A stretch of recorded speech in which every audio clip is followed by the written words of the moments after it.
Hey, this is Tim Miller with the Bulwark, and the latest Republican Speaker designate, Tom Emmer, is done. And one of the reasons? I guess House Republicans just hate gay people that much that they couldn't tolerate his vote for gay marriage. As the House Republicans descend into total chaos, it is a dumpster fire of epic proportions. The flames are engulfing the entire House GOP. But these guys, and like saying it's like herding cats would be the nicest possible way that you could put it. But they are trying to figure out how to get 217 of them to unite behind one candidate. Earlier today, in a closed-door session, they had a private secret ballot vote. Tom Emmer ended up coming out in the lead in that vote, so they call him the Speaker designate. There have been several Speaker designates so far. None of them have become actual Speaker. And after he came out in the lead, reporters started to ask Republican congressmen who are against him, can you vote for this person? Is there something that is holding you up? And here is one guy, Rick Allen of Georgia, explaining to CNN's Manu Raju why he cannot support Tom Emmer. Concerned are you about his vote on same-sex marriage? Very concerned. Could you vote against him? Yes. Would you? Are you gonna? Is there any way you would vote for him? No. We need to talk to. Here's the other thing. This is ridiculous on its face, but look at this. In a separate interview with Punchbowl's Jake Sherman, here's what he says after this.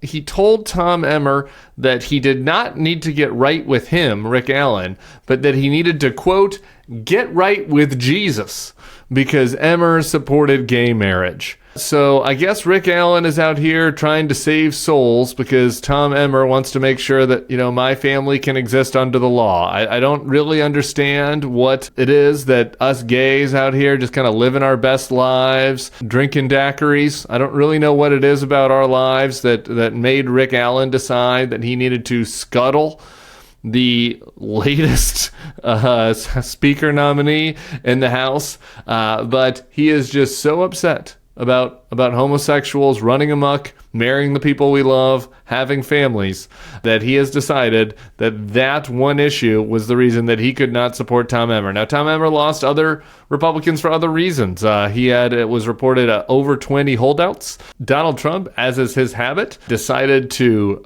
everything up and make it harder for everybody else by, kind of playing coy about where he felt Emmer was until he saw how the vote shook out. And, had Emmer been on path to become speaker, you guess Donald Trump might have cozied up to him because, Donald Trump would just make Tom Emmer suck up to him, and Tom Emmer would have been happy to suck up to him, and then Donald Trump likes people who suck up to him. But once Donald Trump saw the writing on the wall and that there were over 20 Republicans that opposed Tom Emmer, he sends out this bleat calling Emmer a rhino and attacking him, killing his nomination for good. Next thing you know, 4 hours after Tom Emmer wins that secret ballot vote, he withdraws his name as House Speaker. So there you go. Too nice to gays, wrong side of Trump.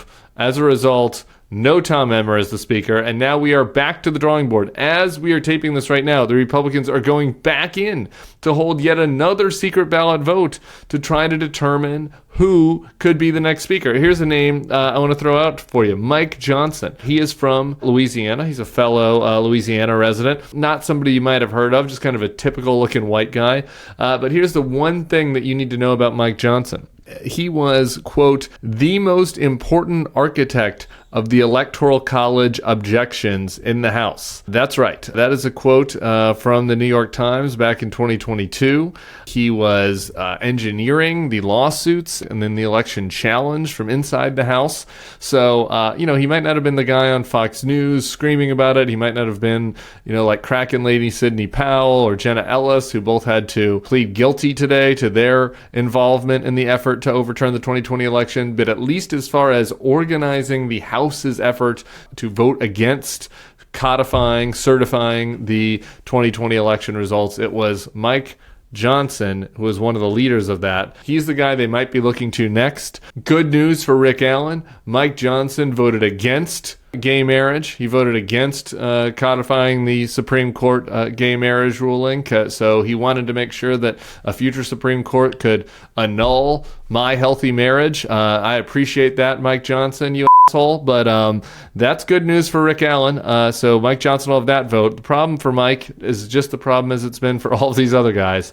You got to get 217.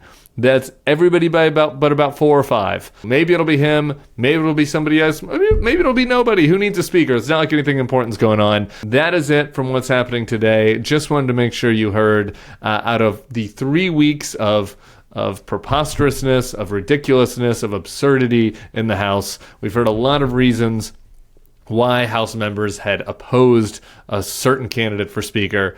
But when I heard old Rick Allen say that his reason was gay marriage, I felt like we had to share that one with you. Check back in on this feed with The Next Level with me, Jonathan V. Last, and A.B. Stoddard. We'll be breaking down the latest news from the Speaker's race and a whole bunch of other stuff. We'll see you there.